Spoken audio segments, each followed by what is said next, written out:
नमस्कार, बहुत बहुत स्वागत है न्यूज वाले विश्लेषण में। और इस समय बीजेपी ने वही कदम उठाया जो सुबह में ही हमने वीडियो बना करके बताया था कि प्रतिनिधि मंडल को जाना चाहिए था चुनाव आयोग के पास, और बीजेपी ने चिट्ठी भेज दिया है जिसमें साफ तौर पर लिखा गया है कि वो अब ये चीज बताना चाहती है कि चुनाव आचार संहिता में जेएसएससी सीजीएल का रिजल्ट नहीं निकाला जाए। तो इस पर पूरा विश्लेषण होगा। जमशेदपुर पूर्वी से रघुवर दास जी की बहू पूर्णिमा दास को उम्मीदवार बनाए जाने की चर्चा हो गई है शुरू। ये भी खास खबरों में होगा।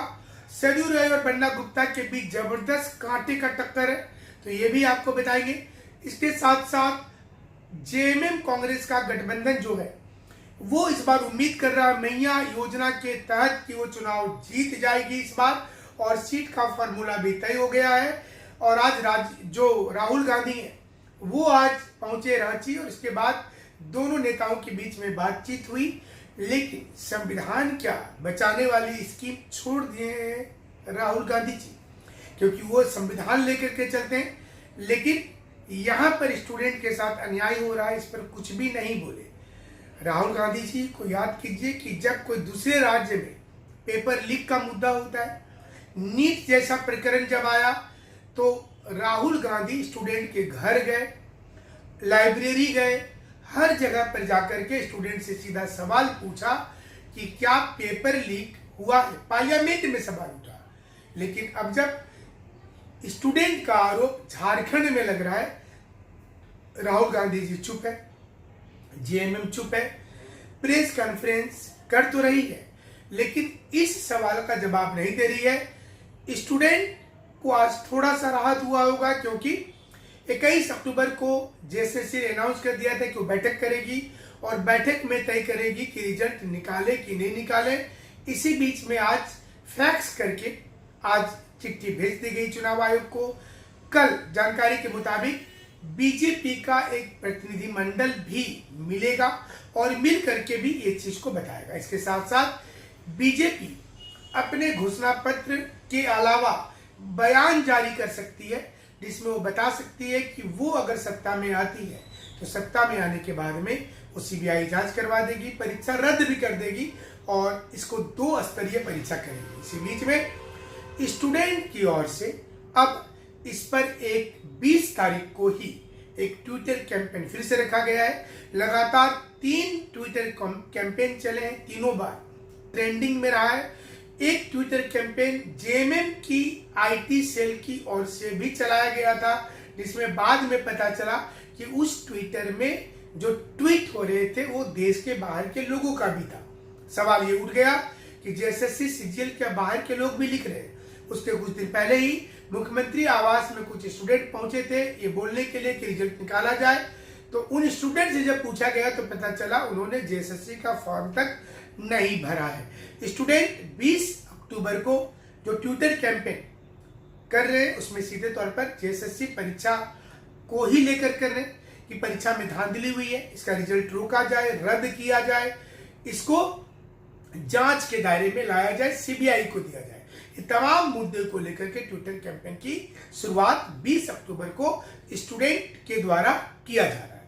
अब देखिए यहाँ पर बीजेपी, एक कहावत है बहुत पहले से कि अब पछताए होत क्या जब चिड़िया चुग गई है। जेएमएम के लिए कहावत फिट बैठती है, कांग्रेस के लिए फिट बैठती है। उनके पास मौका था, सुबह ही हमने वीडियो बना करके बोला था कि उनके पास भी एक मौका है कि वो भी स्टूडेंट के साथ सुर में सुर मिला करके बोल सकते थे कि हम इस पूरे मामले में स्टूडेंट के साथ खड़े हैं। स्टूडेंट ने अगर आरोप लगाया है तो हम जांच करेंगे, सीबीआई से करवाएंगे, रिजल्ट होल्ड पर कर देंगे।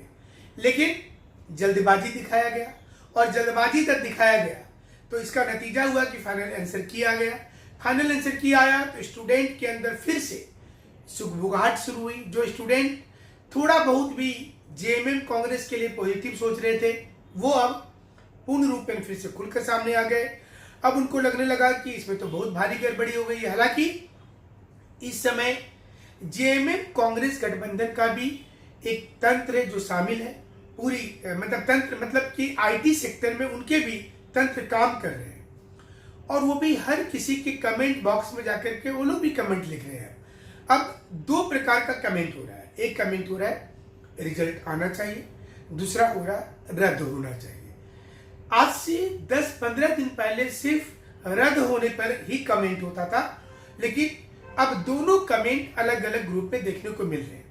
ये स्टूडेंट को ऐसा लग रहा है कि जेएमएम का आईटी सेल एक्टिव हो चुका है और वो तंत्र के माध्यम से ये सब कुछ को करवा रही है। ये चुनाव जो होगा, चुनाव के बाद जब रिजल्ट आएगा, देखना पड़ेगा कि युवाओं के साथ जो धोखा हुआ, युवाओं को जो निराशा मिली, उस पर वोटिंग हुई है या मैया खुश हुई है। झारखंड में मैया सम्मान योजना के बाद उस पर वोटिंग हुई है। लेकिन एक चीज तय है, अगर जेएमएम कांग्रेस हार जाएगी तो वो नहीं मान सकती है कि युवाओं ने उन्हें वोट नहीं दिया है। वो यही बोलेगी कि कहीं ना कहीं ईवीएम में गड़बड़ी हो गई है, बैटरी फुल चार्ज क्यों दिख रहा था, पानी पड़ गया था, लाइट कट गया था, वो ऐसे आरोप लगाएगी। और बीजेपी बोलेगी, अगर बीजेपी जीत जाती है तो बीजेपी बोलेगी कि ये पूर्ण रूपे युवाओं की जीत है, झारखंड की जनता की जीत है। जो भी होगा, इसमें इस बार ये क्यों महत्वपूर्ण हो जा रहा है, जो हमने पहले भी विश्लेषण किया कि इस बार कांग्रेस और जेएमएम पहले की तरह एक साथ है, आरजेडी भी उसके साथ है।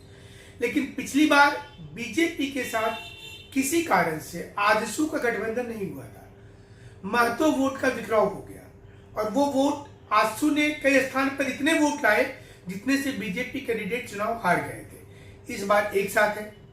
ये गुस्सा सुप्रियो भट्टाचार्य जी के प्रेस कॉन्फ्रेंस में दिख रहा है। वो बोल रहे हैं कि आजसू के साथ क्या हो गया, क्या बनने निकले थे, क्या हो गए। ये सब कुछ चलता रहेगा। इसी बीच में रघुवर दास जी के बहू को टिकट मिलने की संभावना है। पूर्णिमा दास अगर पूर्वी से चुनाव लड़ती हैं तो एक सीट बीजेपी को लग रहा है कंफर्म हो जाएगा, क्योंकि रघुवर दास की तुलना में कोई बड़ा कैंडिडेट नहीं है बीजेपी के पास पूर्वी में। सरयू राय बन्ना गुप्ता को टक्कर देने के लिए जेडीयू कोटा से पश्चिमी से चुनाव लड़ रहे हैं, तो वो वहां चले गए, पूर्वी का स्थान खाली हो गया। डॉक्टर अजय कुमार जो पूर्व सांसद रहे जमशेदपुर से, पहले एसपी थे यहीं पर और क्राइम को कंट्रोल किया था, वो एक अच्छा और कद्दावर नेता है। बीजेपी के पास इस समय में जो तगड़ा कैंडिडेट होगा वही डॉक्टर अजय कुमार को हरा सकता है, क्योंकि कांग्रेस के हैं वो। और ये भी खबर है कि पूर्वी विधानसभा में बीजेपी सरप्राइज चेहरा भी दे सकती है। पहले तो यही कोशिश थी कि रघुवर दास को ही मनाया जाए, उनको ही टिकट दिया जाए। अंत समय में कुछ भी हो सकता है, लेकिन फिलहाल बीजेपी ने युवाओं के साथ आकर के खुल करके अब सामने आ गए। जो आरोप लग रहा था कि कंधा पे रख के बंदूक चला रहे, अब वो आरोप खत्म हो गया, अब वो सामने आ गए। ऐसे में युवा किधर जाएंगे, क्या शिफ्ट करेंगे, ये भी बहुत बड़ी बात होगी। और जेएमएम को विचार करना होगा कि आपसे युवा नाराज होकर के क्यों भाग रहे हैं।